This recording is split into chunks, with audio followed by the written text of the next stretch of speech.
नमस्कार मित्रों, मैं नंदिनी किस्से कहानी की दुनिया में आप सबका हार्दिक हार्दिक अभिनंदन करती हूँ। मैं उम्मीद करती हूँ दोस्तों मेरा चैनल किस्से कहानी और इसमें मेरे द्वारा प्रस्तुत पोस्ट आपको पसंद आ रही होगी।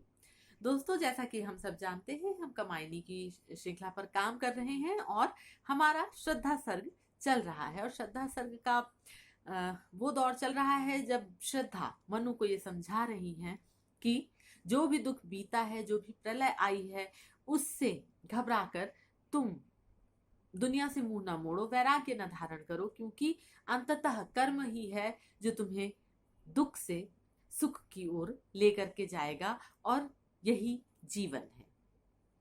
वो कहती है कि नित्य समरसता का अधिकार, उमड़ता कारण जल्दी समान, व्यथा से नीली रहरो बीच, बिखरते सुख मणिगढ़ द्युतिमान। अब वो कहती है कि मान लो कि जो सब कुछ है वो निर्विकार स्थिति में भी हो जाए, नित्य समरसता का अधिकार, कि तुम्हारे अंदर किसी भी प्रकार का द्वंद्व न रहे, जीवन में किसी भी प्रकार की उठापटक न आए, सुख आ गया, सुख निरंतर हो जाए, धीरे धीरे तुम उसमें जीते जीते निर्विकार हो जाओगे। वो इतना एकरस वो जीवन तुम्हारे लिए हो जाएगा कि तुम जो है वो उससे उकता जाओगे, तुम्हें वो चीज अच्छी नहीं लगेगी। और ऐसा होता है मित्रों, अगर आप ध्यान दीजिए तो जिसे हम आजकल के टाइम में कहते हैं रूटीन लाइफ, हम अपनी रूटीन लाइफ में इतने पैक्ड हो जाते हैं कि शुरू शुरू में जब वो लाइफ हमें बहुत अच्छी लग रही होती है, वही बाद में हम उससे बोर होने लगते हैं और कहते हैं कि हमें चेंज चाहिए। तो श्रद्धा जो है वो वही चीज उनको समझा रही है कि ये जो समरसता जीवन में अगर आ जाएगी, तुम चाहते हो कि जीवन में सुख ही रहे, कभी दुख ना आए, कुछ भी ना हो, प्रलय ना हो, कोई चीज नष्ट ना हो, जो तुमने बना दिया वो सदैव ही वैसा का वैसा रहे, तो ये संभव नहीं है। और यदि ये संभव हो गया तो ये जो एक रास्ता है ये तुम्हें तुम्हारे दुख का कारण बन जाएगी, तुम निर्विकार हो जाओगे, तुम्हें किसी भी चीज से किसी भी प्रकार का तुम्हारे अंदर उद्गार नहीं पैदा होगा, तुम्हारे मन में किसी भी प्रकार की भावनाएं नहीं उमड़ेंगी। और अगर ऐसा सृष्टि के साथ भी हो, इस सृष्टि के जो सृष्टा हैं, जो ब्रह्म हैं, जो कहीं बैठ के संपूर्ण सृष्टि का निर्माण कर रहे हैं, अगर वो भी इस संसार में इस प्रकार की जो बदलाव है वो नहीं करेंगे कि कभी एकदम हरियाली है तो कभी सूखा है, कभी बारिश हो गई, कभी धूप निकल आई, तो ये जो परमात्मा है वो भी उस समरसता से घबरा जाते हैं और इसकी के लिए वो अपनी अभिव्यक्ति करते हैं ताकि कुछ बदलाव आए। व्यथा से नीली लहरों बीच, बिखरते सुख मणिगढ़ द्युतिमान।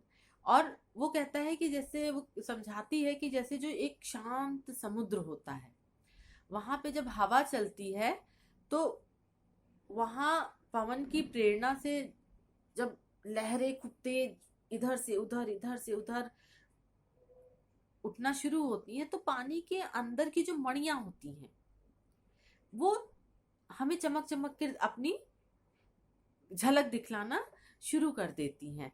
तो वो कहती है कि इसी प्रकार से यदि तुम ध्यान से देखोगे तो दुख से में जब हम होते हैं तो सृजन करने की जो हमारी हार्दिक इच्छा होती है, जो सृजन करने की हमारी एक अंदर से जो उद्वेग आता है, वही दुख की परतों के बीच से हमें सुख के झिलमिलाते हुए पल दिखाता है। और श्रद्धा संपूर्ण रूप से प्रयत्न कर रही है कि वो किसी भी प्रकार से, हर प्रकार की उपमा दे रही हैं कि किसी भी प्रकार से मनु ये समझ जाए कि दुख या सुख स्थायी नहीं है और दुख की वजह से सब कुछ छोड़ देना उपाय नहीं है। लगे कहने मनु सहित विषाद, मधुर मारुत से ये उच्छ्वास, अधिक उत्साह तरंग आबाद, उठाते मानस में सविलास। अब मनु के ऊपर श्रद्धा के इस तमाम समझाने बुझाने का कोई खास असर नहीं हुआ। उन्होंने अत्यंत ही दुख की सांस ली और लगे कहने मनु सहित विषाद। अब बहुत ही दुखद भाव से उन्होंने एक सांस ली और कहा कि तुम्हारी मधुर बातें मेरे मन में सुख और उत्साह के बहुत से भाव उसी प्रकार उठा रही हैं मधुर मारुत से ये उच्छ्वास, अधिक उत्साह तरंग आबाद उठाते मानस में सविलास।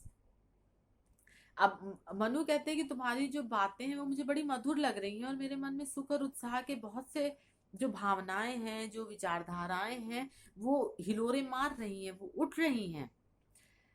लेकिन ये वैसा ही मुझे प्रतीत हो रहा है जैसे तेज पवन चलने से मानसरोवर जो होता है उसमें लहरें उठती हैं। कुछ कुछ अब मनु को अंदर प्रतीत हो रहा है, लेकिन अभी भी वो पूरी तरीके से अपने आप को उठा नहीं पा रहे हैं।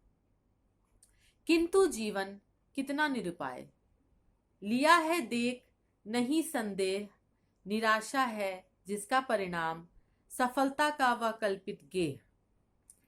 अब वो कहते हैं कि मनुष्य का जीवन कितना निरुपाय है, कितना विवशतापूर्ण है, इसमें मुझे कोई संदेह नहीं रहा। वो अपने जो उनके प्रलय के दिन थे वो अभी उसकी यादों में खोए हुए हैं और उनके अंदर उन्होंने अपने आप को इतना मार लिया है अंदर ही अंदर कि वो कह रहे हैं कि मैंने देख लिया है कि जीवन कितना निरुपाय है। अगर हम कितना भी कर लें, कितना भी अच्छा कर लें, उन्होंने कितना अच्छा देवलोक बसाया था वो समस्त कुछ क्षणों में नष्ट हो गया। तो कह रहे हैं कि जीवन कितना निरुपाय है और मुझे अब इसमें कोई संदेह नहीं रहा है। निराशा है जिसका परिणाम, वो कहते हैं कि ये जो सफलता है, ये जो जीवन में हमारे सुख भोग हैं, ये सब ना सिर्फ निराशा ही, अंत में ये सब कल्पना होती है और जीवन में कुछ भी सफलता जैसी चीज नहीं होती, सफलता प्राप्त ही नहीं हो सकती। सफलता का वह कल्पित गेय, वो कहते हैं सही सफलता का कल्पित गेय है, ये काल्पनिक दुनिया है सफलता का, और निराशा ही इसका परिणाम होती है।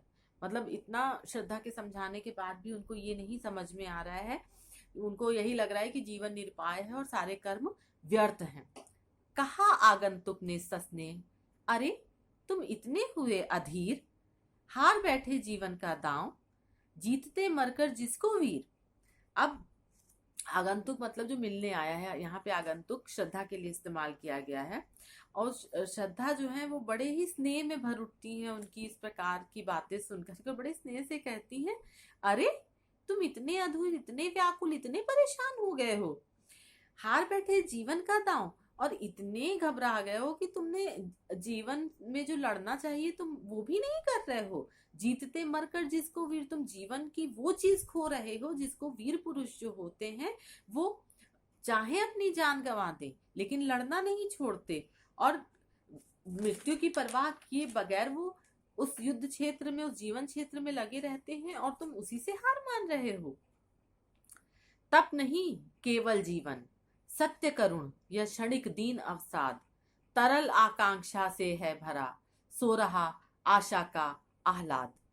अब वो कह रहे हैं कि उनको समझाती हैं कि जो जीवन है वो केवल तपस्या नहीं है, संसार से विरक्त होना नहीं ठीक होता है, उसमें तुम्हारा लगे रहना ही ठीक है।